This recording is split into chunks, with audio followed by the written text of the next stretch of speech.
give me a wave in the comments.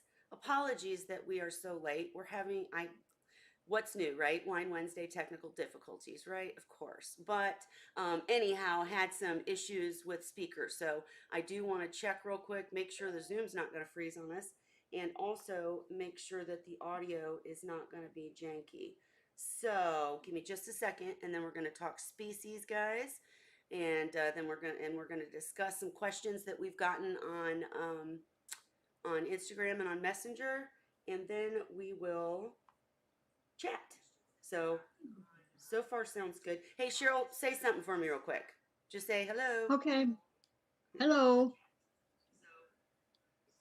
Can you hear me? Yeah. Okay. Nope, it sounds good. Okay, just wanted to make sure because it's not using the usual audio. So, okay. Anyways, all right, before we get started talking about species, guys, I wanted to say happy Wine Wednesday. I hope you're having a fabulous week. I hope your seahorses and reef tanks and saltwater tanks galore are doing fabulously and that you are doing well too. I did a post on my Instagram, I You think on just Facebook froze. too, that, I'm sorry, what, Cheryl? Oh, it froze. Okay, I might have to hop in and out. But in fact, I'm going to while I'm chatting. I'm going to hop in and out because that always seems to work. So, are we still froze, guys? Doesn't look like it. Okay. Well, I'm going to leave it, but if I I can have to hear hop you in and out, I fine. will. That's coming news too. But anyways, I did a post on my Instagram about mixing champagne, and I get the cheap kind, with watermelon. You guys, it is so freaking good. So now I had to have it on Wine Wednesday. As you can see, the watermelon soaks up the champagne, and the champagne gets little watermelon bits, and it's like a snack and treat and yummy all in one. So I definitely recommend it. I love it. It's my new drink. So had to say that. Also, new Mac coming next week, so we should have so much fewer problems on Wine Wednesday. I know I've said that before, and we haven't switched off of Zoom just because I haven't decided which one's best. But and we're so used to Zoom, you know. But we should be able to still use Zoom and have a better connection coming next week when I have the new MacBook Pro. I'm so excited. So stay tuned for that. If you do see them freeze, let me know, or if anything's wanky with the program, let me know, and we will for sure fix it. But happy Wine Wednesday to all of you. Welcome. Okay, so we have talked about mixing seahorse species before. But no question, I mean, when we get new questions about it and a different spin on it, I just think we should talk about it because that's what we like to do on Wine Wednesday is answer your questions. So we did have some specific questions about combs, but let's talk real quick, just in general, why you don't advise mixing seahorse species. First of all, different species come from different parts of the world, and therefore they carry different pathogens that other species have never been exposed to. The one most common exception is keeping reidi and erectus. But we now know because of the genetic DNA that's testing that's been done on them and the research that's been done on them, they do actually interbreed in the wild. There are hybrids that are born into the wild, and they also basically are coming from similar areas uh, in and around the Gulf. Not so much with the northern erectus, which are on the eastern seaboard, but again, they also interbreed. And there's definite questions as terms whether the northern and southern should be separate species. An example is we know that basically erectus are potential carriers for Vibrio, but they typically are resistant to it, as opposed to tiger tail seahorses, hippocampus combs, which we know from prior research and prior histopath on them that they are carriers of Uronema. And of course, a lot of this stuff can cross the ocean, but not in the pathogenic frequencies. So it's much more risky. Plus the fact Wait. Erectus, Before you go on, I just want to say what you just said in a little bit simpler terms.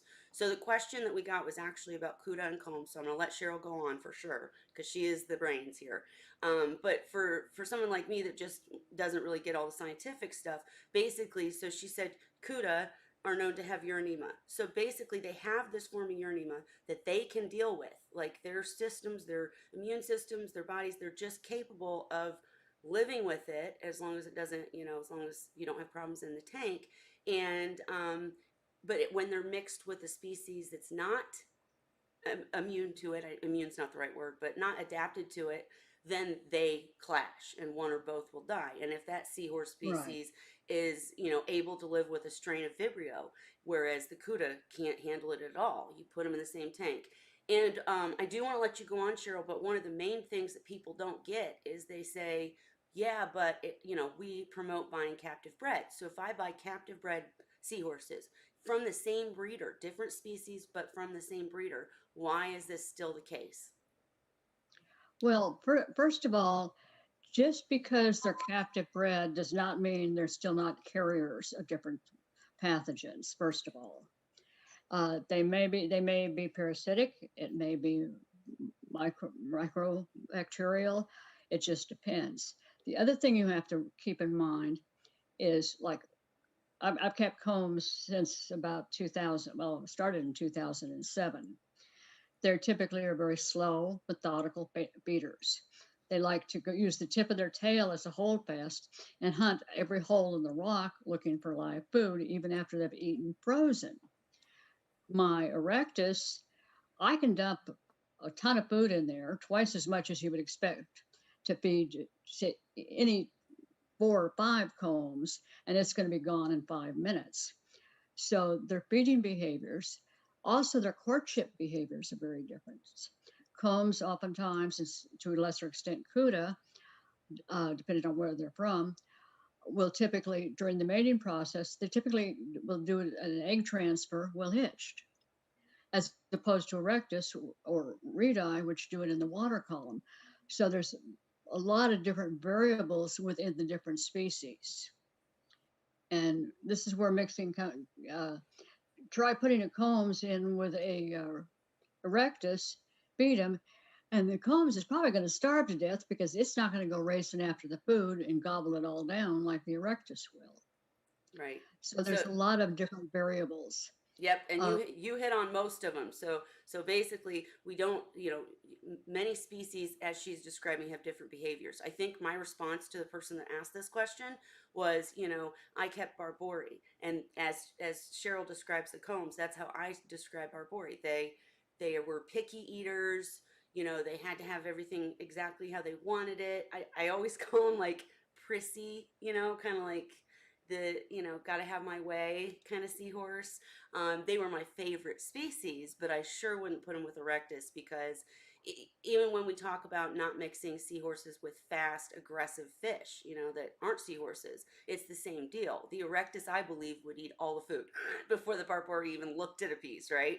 So yeah. the behaviors, but yeah, and I think you did a great job, Cheryl, of explaining the fact that even the captive bred seahorses, we're talking about things that they're literally that they're genetically, because of the years they've spent in their portion of the ocean living with different pathogens, even though a breeder treats them and conditions them, and you as a customer will buy their offspring. You never, a breeder will never sell you the original pair, they'll sell you the offspring. So they're truly captive bred. We're not taking from the ocean, it's all a good thing. But the bottom line is those genetics are still passed down. So those seahorses, and Well, if the parents were a carrier, and who yeah. knows how each breeder does things, but if the parents are at all in contact with the fry, it. Anyways, go ahead, Cheryl. You can expand off of Well, that. I was going to say also, there's also a variety of different, besides the mating rituals. We know that erectus rise in the water column and complete an egg transfer, well, it, basically in the water column. We also know they produce benthic fry, which are capable of eating larger food at birth. Right. Homes on they also typically deliver at first light. So you get up, you turn off the power, Mm-hmm. you turn on the lights and you kick back and relax. Combs typically deliver sometime between midnight and 3 a.m., and they produce much smaller, tiny pelagic fry, as do h.kuda and a number of other species. Mm-hmm. So there's going to be a difference in terms of trying to raise fry. What kind of a chance are newborn Combs fry going to have in a system that's designed for erectus fry, which are about twice as big, and they're capable of eating baby brine shrimp, whereas with my Combs and h.kuda also, and also engines are even worse than Combs in terms of they need very tiny food, either preferably uh, newborn copepods as their first food. So there's a lot of different species differences that can have a negative impact. And that's what's really interesting to me. I do understand what you explained, and I tried to explain this in the conversation with this person. But I do understand that, like, this really boils down to where they come from in the ocean, where they're, originally from, and what their genetics or their immune systems can deal with. But what's interesting to me, I get that reedi and erectus overlap in their waters, and they actually breed in in the ocean, and so that's why we know and we've been able to keep them together and breed them and have hybrid seahorses from those two species. But what you were just describing would seem to make that not right. Do you know what I'm saying? Because you were just describing, like, red eye have the smaller fry that need the smaller foods, whereas erectus have the bigger fry that can start munching on artemia right away. So it's just interesting. I mean, who knows what it'll be? Well, we'll figure out in 20 years, right? But Right. Well, it's like engines uh, can produce 1,000 plus fry, and I mean, quite. That's even when they're still young. Also, the males have a large bony plate directly below their coronet, and they actually use that as a battering ram on each other when the males are waging war to decide who is going to get the female. Well, can you imagine a 12-inch engines going after a 6-inch Combs? mm, You'd probably kill it. right. No, So makes there's sense. just you've got to look at the behavioral differences, the medical differences, and differences in habitat. Combs are considered a reef-dwelling species. Uh, Erectus basically tend to hang out fairly close to shore in grass beds. So there's just a lot of individual differences. So, what would you suggest if someone that just wants to keep seahorses, but um, and has heard this show and has heard the recommendation not to mix? But the original question that I was asked was, kind of on the side, tell me the truth. I understand you guys always recommend the best practices, but is it really, really real, or can I mix them? Is kind of how the question came to me. And what I tell you guys on this channel is what I would do in my own tanks. Like, I've kept multiple species and I've kept them all different. And I love that Cheryl explained, the size difference. So I'm sorry, I'm rambling. Cheryl, what, or anyone, guys, I want to hear Ray and Holly's thoughts too. But what would you recommend if someone just maybe has kept erectus but just doesn't know much about other species? Obviously, you can Google where they come from, or you could ask the breeder that you're buying from, because they will give you the absolute best advice based on their own seahorses. But should people look up where they're from, their size, all of it? What do you recommend when they're looking at One, species? yeah. First of all, take a look at what part of the world they're coming from. Also, Even study if and they're do coming from a breeder. Go ahead. yeah,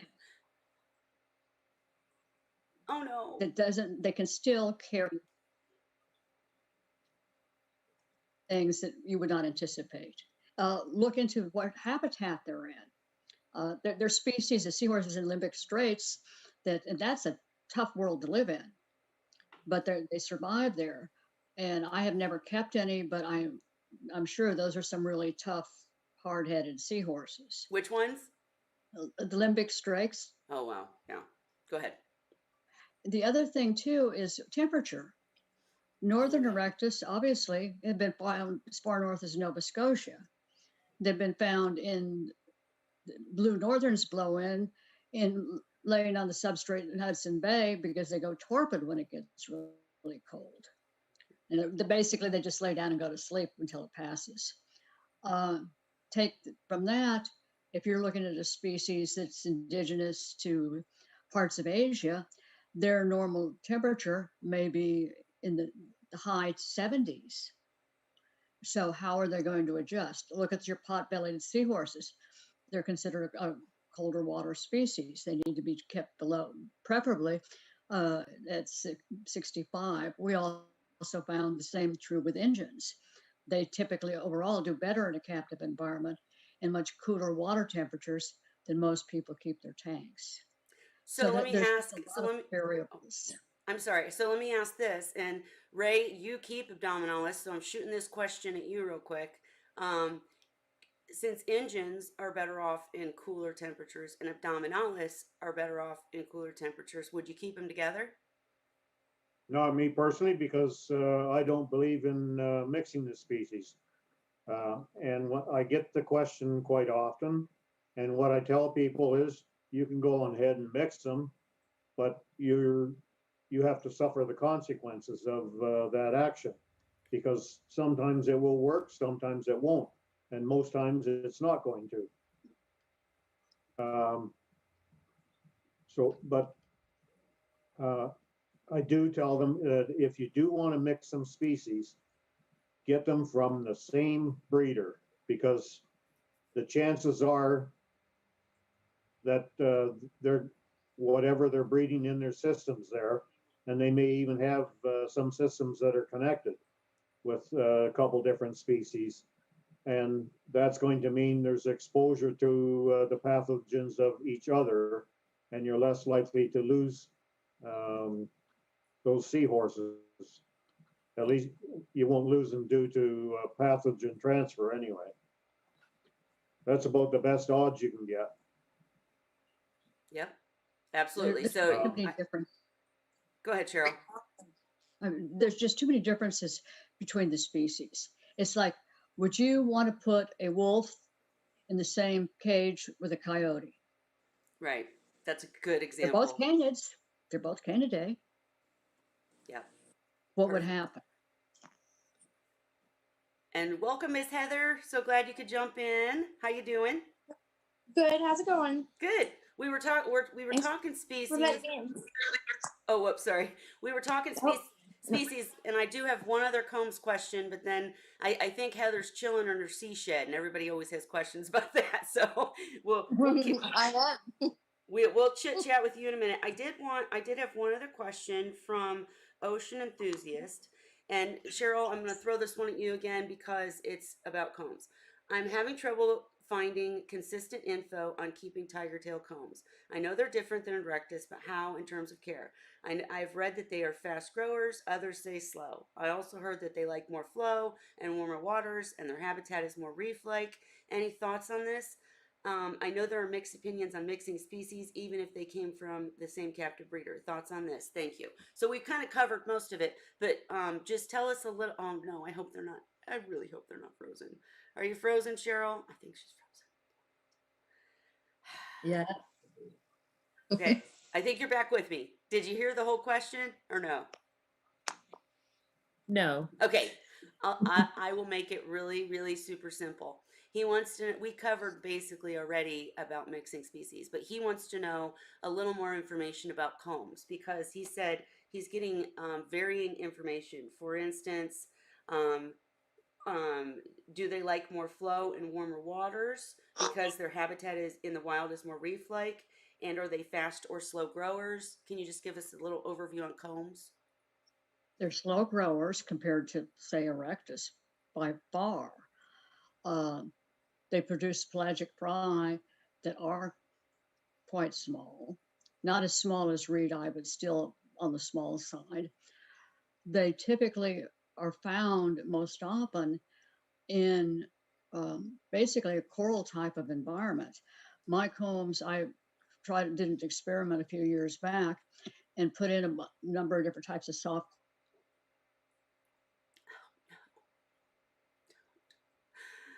I'm so sorry, guys. I hate when it starts. I'm thinking maybe I should jump out and in. That usually works. I don't know why this happens. It's going great and then it's not. Boo. Okay. She's not coming. Literally. Yeah, it's just they're a completely different world. Okay, and it did freeze again. So did you say you said you did an experiment with soft coral and what happened then? My combs would not go near any of the corals. Really? Wow. So I had Euphilia, a variety of different softies in there. They never, ever once even dragged a tail across a coral. Whereas my erectus got themselves in trouble at one point when I had a zoo in there and they got stung. Several got stung by it, including me. And they ended up flopping around on the substrate for a few minutes and then swam off. So there's a different type. It's like uh, take a polar. Okay, I am good.